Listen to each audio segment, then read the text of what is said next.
Hello guys, welcome to my channel.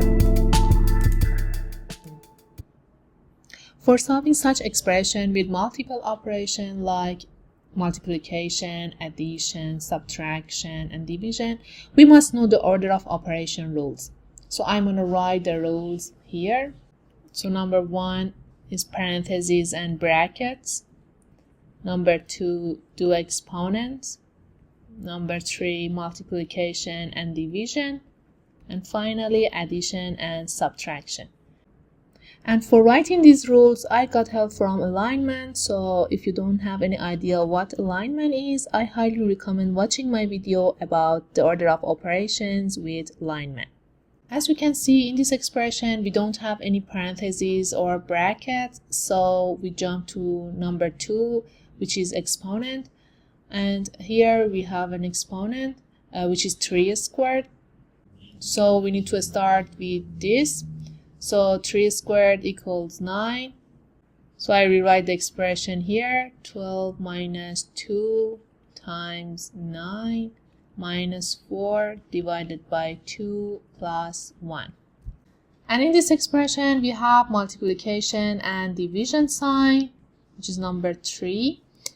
And also subtraction and addition.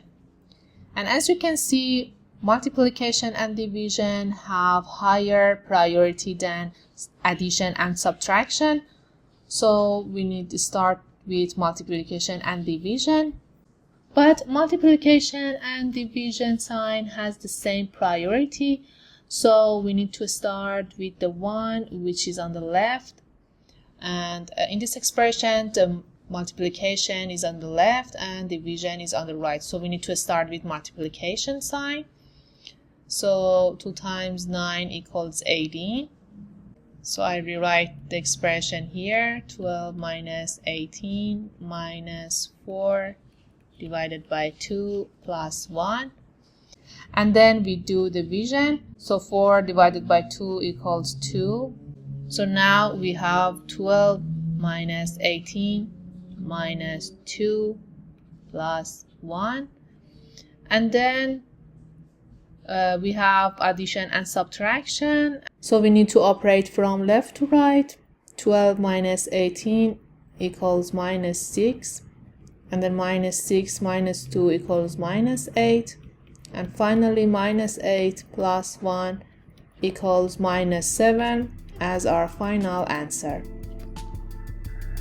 Thanks for watching this video with me. Don't forget to like, share and subscribe for more math hacks and tips. Until next time, happy mathing!